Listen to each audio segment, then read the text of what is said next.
नमस्कार मित्रों, मैं रजनीश कुमार पांडेय, संस्कृत विद्योपार्जन स्थान संस्कृत एकेडमी अत्र भवतां समेषां सादरं स्वागतमस्ति। यहाँ पर आप सभी का स्वागत है। तो आज का पाठ है शौनककृत ऋक् प्रातिशाख्य। यह दूसरे यूनिट में है।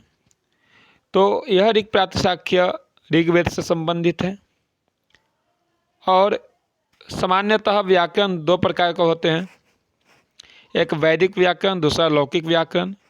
वैदिक व्याकरण को प्रातिशाख्य व्याकरण कहते हैं और लौकिक व्याकरण जो लोक में प्रचलित है अष्टाध्यायी, जिसके प्रणेता पाणिनि जी हैं। तो आज हम शौनककृत ऋक् प्रातिशाख्य का अध्ययन करेंगे। प्रातिशाख्य ग्रंथ शिक्षा वेदांग के अंतर्गत माने जाते हैं। वेदांग षड वेदांग जो है उसके अंतर्गत शिक्षा वेदांग एक है और शिक्षा वेदांग के अंतर्गत प्रातिशाख्य ग्रंथ आते हैं। प्रातिशाख्य में भी स्वर वर्णादियों के उच्चारण आदि विषय प्रतिपादित हैं। जैसे शिक्षा ग्रंथ में स्वर वर्णादियों के उच्चारण का जो नियम बतलाया गया है, उसी तरह प्रातिशाख्य में भी यह विषय प्रतिपादित है। ऋग्वेद का प्रातिशाख्य ऋक् प्रातिशाख्य या ऋग्वेद प्रातिशाख्य कहलाता है। ऋक् प्रातिशाख्य के कर्ता रचनाकार आचार्य शौनक है। ऋक् प्रातिशाख्य पर उब्बट ने मातृभाष्य लिखा है, मातृ नामक भाष्य लिखा है उब्बट ने, और विष्णुगुप्त ने भी भाष्य लिखा है, पर इनके भाष्य का नाम उपलब्ध नहीं होते हैं। ऋक् प्रातिशाख्य का विभाजन पटलों में हुआ है। इसमें अध्याय नहीं है, पटल है। कुल पटल 18 हैं। अब कुछ सूत्र पढ़ने हैं जो क्रमशः पढ़ लेते हैं। पहले शौनककृत प्रातिशाख्य ऋक् प्रातिशाख्य में समानाक्षर की चर्चा की गई है। तो समानाक्षर वर्ण कितने हैं, कौन कौन से हैं, क्रम क्या है, यह जानते हैं। तो अष्टौ समानाक्षराण्यदितः, आदितः अष्टौ समानाक्षराणि, समान अक्षर प्रारंभ से 8 होते हैं। अब यह 8 वर्ण कौन कौन से हैं?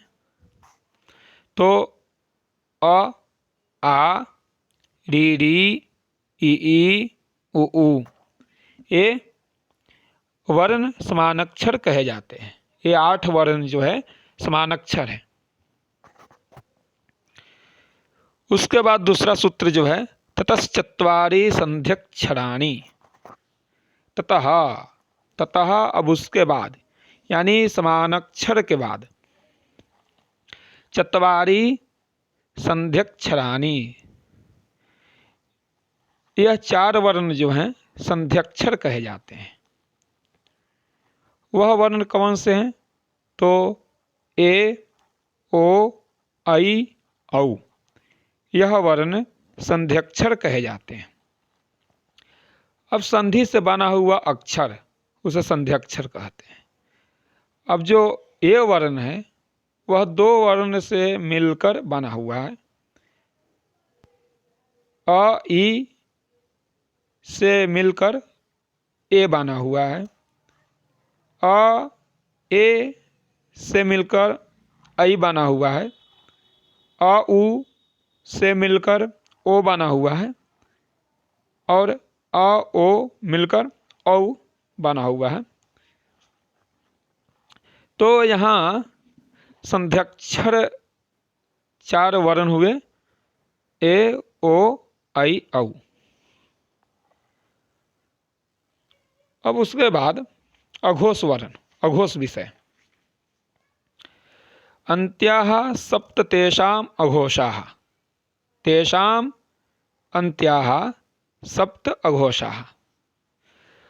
ऊष्म वर्ण, ऊष्म वर्ण कौन कौन से हैं? तो ह, श, स, अह, अक्क अप्प अम, यानी जिह्वा मूल्य, अपधमानीय और अम।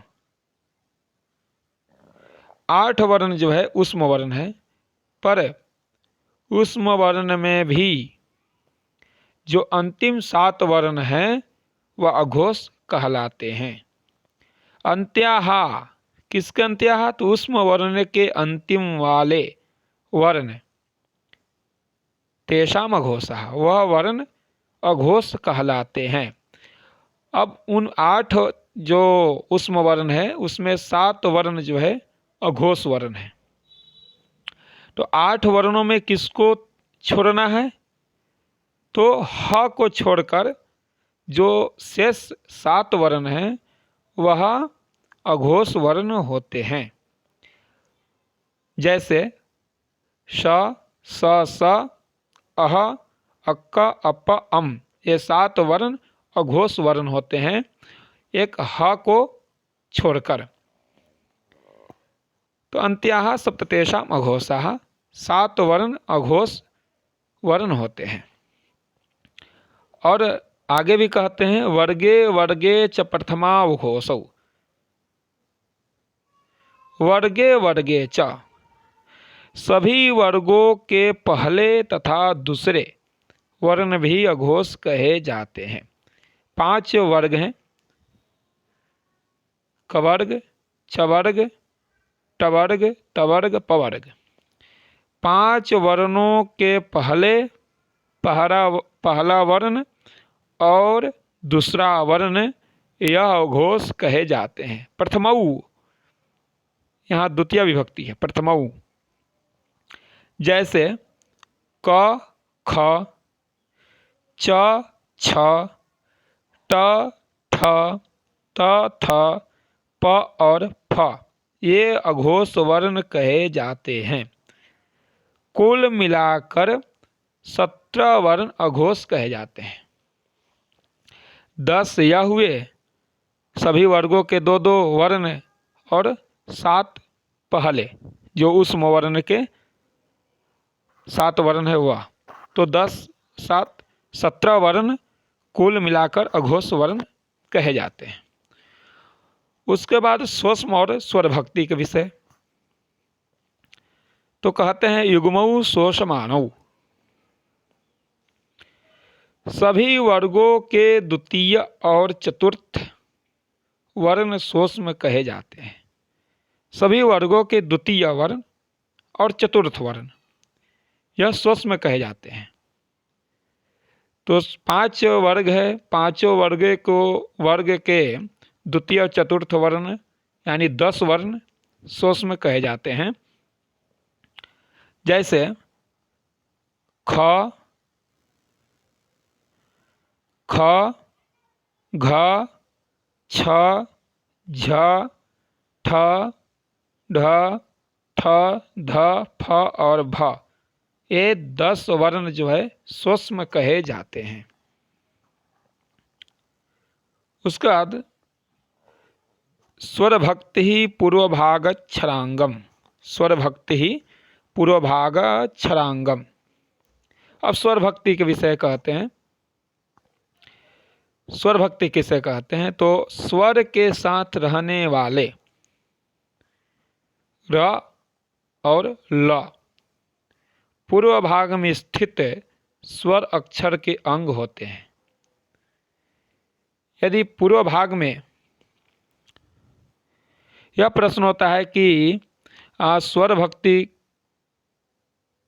कब हो, र के पहले स्वर वर्ण का होगा या बाद में होगा, तो सूत्र में कहते हैं पूर्व भाग क्षरांगम, यानी पूर्व भाग में, यदि पूर्व भाग में स्थित स्वर वर्ण हो तो उसके अंग र और ल होते हैं। अब जैसे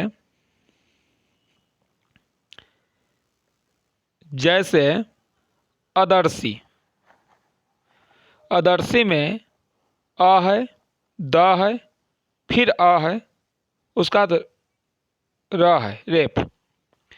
तो अ का अंग रेफ हुआ। उसी तरह जल हवा, ज में आ है, उसके बाद ल है आधा, तो ज का जो अ है, अ का अंग हुआ ल। उसी तरह सतवल सहा, स त में आ है, फिर व है, व में आ है, तो व में जो आ है उस अ का अंग ल हुआ। इन तीनों उदाहरणों में र और ल पूर्वाक्षर अ के अंग होते हैं। उसी तरह अष्टी सेण में स्थित जो र है वह पूर्व भाग के स्वर आ का अंग होता है।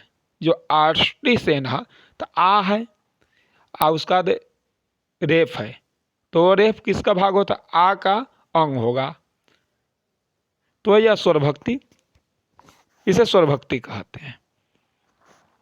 उसका विषय है दीर्घ और ह्रस्व स्वरभक्ति का काल, यानी जो स्वरभक्ति दीर्घ स्वरभक्ति, ह्रस्व स्वरभक्ति, दीर्घ स्वरभक्ति का काल कितना है, ह्रस्व स्वरभक्ति का काल कितना है, यह बतलाते हैं। अब सूत्र है द्राघी यशी सार्ध मात्रा, द्राघी यशी सार्ध मात्रा अर्थात दीर्घ स्वरभक्ति अर्धमात्रा यानी आधी मात्रा वाली होती है। दीर्घ स्वरभक्ति जो होती है वह आधी मात्रा वाली होती है। जैसे उदाहरण के स्वरूप में समझते हैं, प्रत्युअदर्शी, वनस्पतये शतवल्सः, करही इत्यादि होते हैं। उसका अर्धो नान्या, उस अर्धो नान्या जो है सूत्र, यह सूत्र अन्य ह्रस्व यानी दीर्घ स्वर भक्ति के बाद उससे भिन्न ह्रस्व स्वर भक्ति आधे के आधे यानी 1/4 मात्रा वाली होती है। जैसे अष्टि सेण, वर्ष्यान इत्यादि। अथवा समझ लेते हैं हिंदी में, यदि उदाहरण में र या ल के बाद एक ही व्यंजन आता है तो वह दीर्घ स्वर भक्ति कहलाती है। यदि र या ल के बाद एक ही व्यंजन आता है तो वह दीर्घ स्वर भक्ति कहलाती है। लेकिन यदि र या ल के बाद 2 या 2 से ज़्यादा व्यंजन आते हैं तो वह ह्रस्व स्वर भक्ति कहलाती है। एक व्यंजन आते हैं तो दीर्घ स्वर भक्ति, यदि 2 व्यंजन वर्ण आते हैं तो ह्रस्व स्वर भक्ति कहलाती है। अब उसके बाद यम का विषय, तो सूत्र देते हैं अत्र यमोपदेश, अत्र माने यहाँ यम का उपदेश किया गया है। अब कंठादि स्थानों में यम का उपदेश किया जाता है। यह 4 प्रकार के होते हैं। ऋक् प्रातिशाख्य में यम का उपदेश जो है 4 प्रकार के हैं। क्रमशः देख लेते हैं। अघोष अल्प प्राण, अघोष महाप्राण, सघोष अल्प प्राण, सघोष महाप्राण। अल्प प्राण क्या होता है? यानी कम सांस मुंह से निकले उसको अल्प प्राण कहते हैं। महाप्राण ज़्यादा सांस निकले। तो यह क्रमशः वर्ण भी दिए गए हैं। अघोष अल्प प्राण कम, चम, टम, तम और पम, एक क्रमशः आप याद भी कर सकते हैं। लेकिन यह याद करने योग्य है कि इसमें ऋक् प्रातिशाख्य में यम जो है वह 4 प्रकार के ही होते हैं। उसके बाद कुल यम मिलाकर 20 वर्ण यम संज्ञक होते हैं। सभी वर्णों को मिलाकर 20 वर्ण जो हैं वह यम संज्ञक होते हैं। उसका बाद रक्त और संयोग का विषय है। तो रक्त संयोग्यो अनुनासिकः, रक्त संयोग्यो अनुनासिकः। अनुनासिक वर्ण रक्त संज्ञक होते हैं। अनुनासिक जो वर्ण होते हैं वह उसे रक्त संज्ञक कहते हैं। जैसे अंग, य, अण, न और म होते हैं। संयोगस्तु व्यंजन सन्निपातः, व्यंजन वर्णों का मेल संयोग कहलाता है। जैसे प्र, यहाँ दो व्यंजनों का मेल है, और यहाँ भी वस्त्रिष्टुभामिसम, यहाँ भी बहुत सारे व्यंजन वर्णों का मेल है, तो यहाँ संयोग कहलाता है। यानी व्यंजन वर्णों का मेल, उस मेल को संयोग कहलाता है, संयोग कहते हैं। उसके बाद प्रगृह्य विषय है। सूत्र है ओकारः आमंत्रितजः प्रगृह्यम्। आमंत्रितजः अर्थात संबोधन, संबोधन के अंत में स्थित, संबोधन के अंत में स्थित ओकार प्रगृह्य कहलाता है। जैसे भानु शब्द है, तो भानु का संबोधन जो है भानो, विष्णु शब्द का विष्णु, तो भानो जो न में ओ है वो प्रगृह्य संज्ञा कहलाता है। पदम चान्यः अपूर्व पदांतगश्च, अन्य पदों में स्थित हो तथा समास से पूर्वयांत में जो न हो। अन्य पदों में स्थित हो पर समास के पूर्व और अंत में न स्थित हो, ऐसा ओकार प्रगृह्य कहलाता है। यानी समास में न हो, समास के पूर्व में न हो या अंत में न हो, पर अन्य पद में स्थित हो, उसे, उस ओकार को हम प्रगृह्य कहते हैं। अस्मे इसमें त्वे अमी च प्रगृह्याः, अस्मे इसमें त्वे अमी च प्रगृह्याः।